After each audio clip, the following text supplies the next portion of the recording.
The Cowboys lose, the Cowboys lose, the Cowboys lose. We lost to the Philadelphia Eagles, who are now 6-0 and lead the NFC East. The Cowboys dropped to third in the NFC East behind the Philadelphia Eagles and the New York Giants, who are hot and rolling. So, a couple key takeaways from the games is that, hey, offensively, the Philadelphia Eagles were extremely prepared in this game.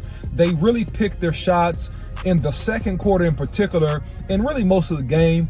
They were very dominant at the line of scrimmage. Left guard Dickerson, who was drafted a couple years back, injured guy, man, he really had his way with some of our interior defensive tackles. That paved the way for a lot of big runs for the Philadelphia Eagles. In terms of Micah Parsons, he was completely neutralized in this game, unfortunately.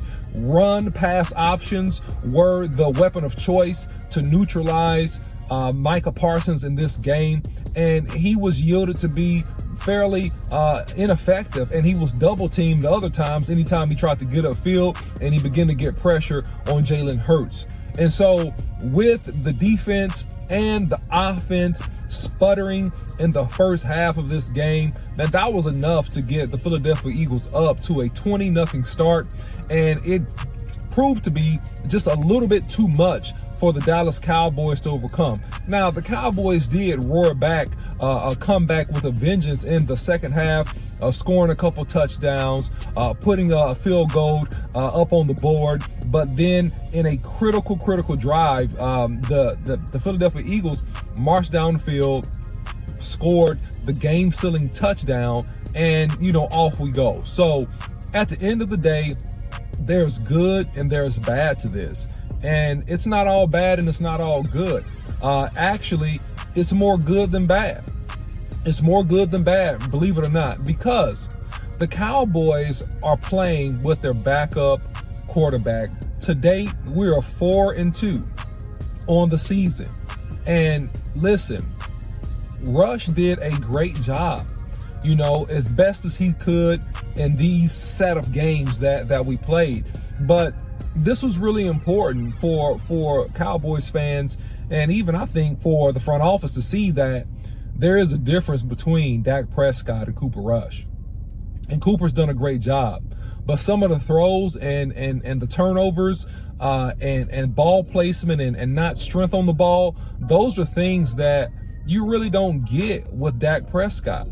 Dak Prescott is at another level. And so when Dak Prescott is back healthy, whether that be this coming week or the week after, that's my projection in terms of his return, is that, hey, this team is going to be way better than even what we see right now. We've started to establish a running identity. We've started to establish working off of the play action pass, aka vintage 2016, when Ezekiel Elliott was at his best running the football and leading the league in rushing.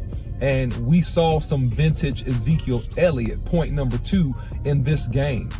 He's shown that he still has enough speed to get it done. He has downhill toughness, really making quick lateral cuts in the hole. So listen, those of you that thought that Ezekiel Elliott had nothing left in the tank, you guys are sadly mistaken. Him and Tony Pollard are still the featured players on this team. Unfortunately, we did play against a good secondary, so it was difficult for most of our receivers, in particular Michael Gallup, to shake open. And we had a couple, plays to CeeDee Lamb, but for the most part, he was covered fairly well as well. And so this leads me to the second point, and the key takeaway is that when we got to the second half in particular, Kellen Moore did line up and commit to the run even though we were down. And with that commitment, we were able to get back into this game. If Kellen Moore and Mike McCarthy can continue to try to get on the same page, and we push the tempo and the pace of running the football, play action pass, taking downfield shots when we need to take downfield shots, we're going to end up being in really good shape as this season goes along. So listen, the defense, it was a wake-up call, right? The defense got punched in the mouth. We got punched in the mouth. And you know what? A good punching in the mouth is always a good thing at some point during the season. It keeps you humble. It keeps perspective. It lets you know that we got work to do. We still have to improve and get better. Dan Quinn, the first game this year that I've seen, he was out-coached. They were better prepared. So it's going to make him go back to the drawing board, mix up his personnel, be a lot sharper, which all bodes well for the Cowboys finishing well down the stretch of this season.